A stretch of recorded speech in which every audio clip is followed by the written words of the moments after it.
یہ کہانی ہے ایک یتیم بچے کی دعا کی اور اللہ پاک کی رحمت کی۔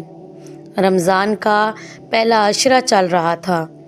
ایک چھوٹے سے گاؤں میں حسن نام کا ایک یتیم بچہ رہتا تھا۔ اس کے ابو اس دنیا سے جا چکے تھے اور اس کی امی بیمار تھیں۔ گھر میں کھانے کو کچھ بھی نہیں تھا۔ افطار کا وقت قریب تھا۔ حسن نے دیکھا کہ پڑوس کے گھروں میں پکوان بن رہے ہیں، لیکن ان کے گھر میں خاموشی تھی۔ حسن اپنی امی کے پاس آیا اور آہستہ سے بولا، امی، آج ہم کیا کھائیں گے؟ امی کی آنکھوں میں آنسو آ گئے، لیکن وہ مسکرا کر بولی، بیٹا، اللہ پاک بہت مہربان ہے، وہ ضرور کوئی نہ کوئی راستہ بنا دے گا۔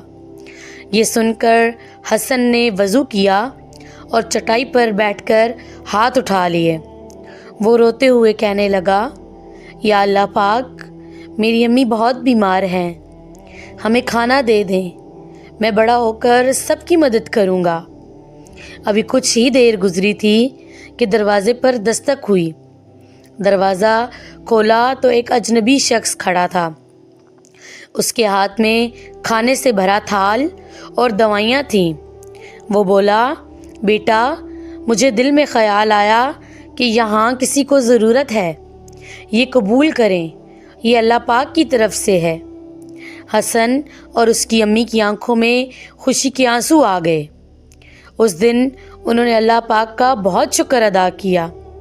اس کے بعد حسن ہر روز دعا کرتا اور دوسروں کی مدد بھی کرنے لگا۔ اللہ پاک نے کچھ سال بعد اسے کامیاب انسان بنا دیا اور وہ واقعی غریبوں کی مدد کرنے لگا۔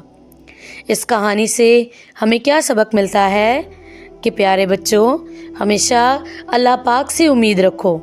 سچی دعا کبھی خالی نہیں جاتی۔